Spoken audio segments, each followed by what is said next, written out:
And here it is. It's the Flite X1 by InkJecta. I'm Brandon, this is Painful Pleasures, and we're going to be giving you a closer view of what this machine has to offer. So I've had a chance to take a look at this machine, and overall, it's pretty slick. It's well crafted, it's very thought about, there's a lot of features to it, and I'm going to kind of one by one take you through how this machine works. To turn it on, you're just going to hit this button in the back, and then the intuitive speed control is pretty cool. So you can hold on to this button and just tilt it, and you're going to get adjustability from that. And then what's really cool about this machine is the needle depth adjustment. So the way I've been doing it is I just hold it upside down and I hold the buttons up or down to kind of see where my needle's coming out of the cartridge. And I would say I'm right about there, but super convenient to be able to just hit those buttons and cover it all up with plastic so you're not spreading the world of disease, and you're good to go. This machine's gonna act as a liner, a shader. The sky's the limit really with this machine. One way I've noticed to turn the machine off is if you just hold this button and just quickly twist it left or right, it'll shut off, or flip it upside down and hit the button and it'll shut off. Wireless tattooing is pretty new to me. I think the freedom's really nice. This is like the Nano, but with no wire. So you're gonna see increased freedom with hand movement. So the battery lasts for about 7 to 10 minutes. So that's enough for you to do a kanji tattoo, just kidding. The battery lasts for 8 hours with the larger battery, depending on how you tattoo and if you're tattooing, you know, at a higher voltage and taking out more current from the battery. And with the small battery, it's going to be 4 hours, also depending on how you tattoo. But you can get extra battery packs and be charging and ready to go. It's super simple to get the battery in and out. The battery comes with a little black tape that goes around the battery and allows you to pull the battery a little easier. So that's something to note. If you've got this little sticker on there, you're gonna wanna just roll it aside and then just don't let it get all bunched up. There's 3 lubrication points. So you've got these 2 rails here that the motor slides up and down on. You're gonna lubricate that with your MX oil here, the MX5 oil.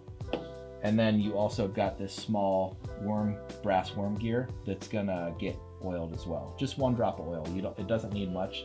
And typically, like whenever I oil something, I'll take like a rag, not really a paper towel because it's linty, but I'll take a rag and I'll just blot it just so it's got a little bit of oil, and it helps keep the machine nice and clean. So, you know, I got this thing out of the box and I looked at it, and I mean, at first glance, I'll be honest, I didn't totally love it. But that's just kind of my personal preference. But after you spend a little bit of time and you get to know the features and the thought that went behind this machine, it starts to grow on you. And honestly, I really like the machine a whole lot better with this Ergo grip on it. The grip that comes with it is okay, but the balance is way off, and the weight of this Ergo grip really keeps the balance and the weight distribution where it needs to be to have like a really fluid and comfortable grip on your tattoo machine. If weight is a determining factor for you, in my opinion, it's very lightweight, it's very balanced. The vibration of the machine is very minimal. You almost can't feel it through this Ergo grip. You can feel the machine a whole lot more with the grip it comes with that small foam grip. But with this substantial grip attached to it, this Ergo, you're gonna really notice that the feel of the motor and everything really gets eaten up by this acetal plastic, this Delrin plastic that they've got this made out of. From pictures, this machine looks ginormous, but I just want to kind of give you like a real in-depth look at how balanced and how proportionate the whole machine is.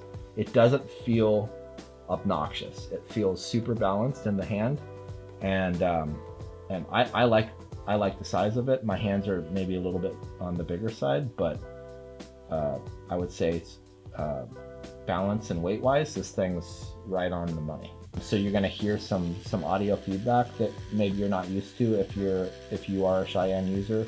But I kind of like the audio feedback because it kind of lets you know where your machine is. So like if I were to go up in voltage there, I can hear that, and it gives me a really good audio feedback to where I know where the machine is. So I actually appreciate it being a little bit louder, but just note that it's going to be a little bit louder than maybe something you're used to. But as far as features and functionality, super intuitive, and this Trupa looks really cool, in my opinion. They all look really cool. I definitely like this machine a lot better with this Ergo grip on it. Once you get it all set up and wrapped up, one thing to note is to be creative with how you wrap this portion of the machine. That way you can easily access new batteries. You know, obviously if you're tattooing for long periods of time, you're going to need to change the battery, depending on, you know, what you're working on. So just keep that in mind. But we're creative, we're tattooers, we can figure it out. So that's the Flite X1. What do you guys think about it? Let me know in those comments below, and don't forget to hit that like and subscribe button. And until next time, we'll see you later.